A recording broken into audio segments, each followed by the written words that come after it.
സംഖ്യാപുസ്തകം അധ്യായം 2.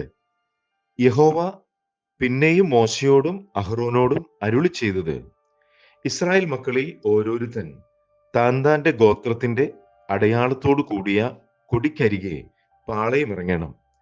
സമാഗമന കൂടാരത്തിനെതിരായി ചുറ്റും അവർ പാളയമിറങ്ങണം. യഹൂദ പാളയത്തിന്റെ കൊടിക്കീഴുള്ളവർ ഗണം ഗണമായി കിഴക്ക് സൂര്യോദയത്തിന് നേരെ പാളയമിറങ്ങണം. യഹൂദായുടെ മക്കൾക്ക് അബീനാദാബിന്റെ മകൻ നഹശോൻ പ്രഭു ആയിരിക്കണം. അവന്റെ ഗണം ആകെ 74,600 പേർ. അവന്റെ അരികെ ഇസ്സഖാർ ഗോത്രം പാളയമിറങ്ങണം. ഇസ്സഖാരിന്റെ മക്കൾക്ക് സുവാരിന്റെ മകൻ നെഥനയേൽ പ്രഭു ആയിരിക്കണം. അവന്റെ ഗണമാകെ 54,400 പേർ. പിന്നെ സെബ്ലൂൻ ഗോത്രം, സെബ്ലൂന്റെ മക്കൾക്ക് ഹേലോന്റെ മകൻ എലിയാബ് പ്രഭു ആയിരിക്കണം. അവന്റെ ഗണമാകെ 57,400 പേർ. യഹൂദ പാളയത്തിലെ ഗണങ്ങളിൽ എണ്ണപ്പെട്ടവർ ആകെ 186,400 പേർ. ഇവർ ആദ്യം പുറപ്പെടണം. രൂബൻ പാളയത്തിന്റെ കുടിക്കീഴുള്ളവർ ഗണം ഗണമായി തെക്കുഭാഗത്ത് പാളയമിറങ്ങണം. രൂബന്റെ മക്കൾക്ക് ശെദേയൂരിന്റെ മകൻ എലീസൂർ പ്രഭു ആയിരിക്കണം. അവന്റെ ഗണമാകെ 46,500 പേർ. അവന്റെ അരികെ ശിമയോൻ ഗോത്രം പാളയമിറങ്ങണം. ശിമയോന്റെ മക്കൾക്ക് സുരിശദായുടെ മകൻ ശെലൂമിയേൽ പ്രഭു ആയിരിക്കണം. അവന്റെ ഗണമാകെ 59,300 പേർ. പിന്നെ ഗാദ് ഗോത്രം, ഗാദിന്റെ മക്കൾക്ക് രയുവേലിന്റെ മകൻ എലിസാഫ പ്രഭു ആയിരിക്കണം. അവന്റെ ഗണമാകെ 45,550 പേർ. രൂബേൻ പാളയത്തിലെ ഗണങ്ങളിൽ എണ്ണപ്പെട്ടവർ ആകെ 1,51,450 പേർ. അവർ രണ്ടാമതായി പുറപ്പെടണം. പിന്നെ സമാഗമന കൂടാരം പാളയത്തിന്റെ നടുവിൽ ലേവ്യരുടെ പാളയവുമായി യാത്ര ചെയ്യണം. അവർ പാളയം ഇറങ്ങുന്നത് പോലെ തന്നെ താന്താങ്ങളുടെ കൊടിക്കരികെ യഥാക്രമം പുറപ്പെടണം. എഫ്രൈം പാളയത്തിന്റെ കൊടിക്കീഴുള്ളവർ ഗണം ഗണമായി പടിഞ്ഞാറ് ഭാഗത്ത് പാളയമിറങ്ങണം. എഫ്രൈമിന്റെ മക്കൾക്ക് അമിഹൂദിന്റെ മകൻ എലീശാമ പ്രഭു ആയിരിക്കണം.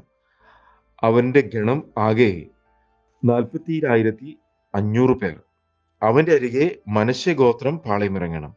മനശ്ശെയുടെ മക്കൾക്ക് പെദാസൂരിന്റെ മകൻ ഗമാലിയേൽ പ്രഭു ആയിരിക്കണം. അവന്റെ ഗണമാകെ 30,200 പേർ. പിന്നെ ബെന്യാമിൻ ഗോത്രം പാളയമിറങ്ങണം. ബെന്യാമിന്റെ മക്കൾക്ക് ഗിദയോനിയുടെ മകൻ അബീദാൻ പ്രഭു ആയിരിക്കണം. അവന്റെ ഗണമാകെ 35,400 പേർ. എഫ്രൈം പാളയത്തിലെ ഗണങ്ങളിൽ എണ്ണപ്പെട്ടവർ ആകെ 1,81,100 പേർ. അവർ മൂന്നാമതായി പുറപ്പെടണം.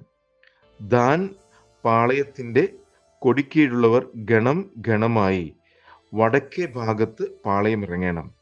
ദാന്റെ മക്കൾക്ക് അമീഷദായുടെ മകൻ അഹിയേസർ പ്രഭു ആയിരിക്കണം. അവന്റെ ഗണം ആകെ 50,700 പേർ. അവന്റെ അരികെ ആശേർ ഗോത്രം പാളയമിറങ്ങണം.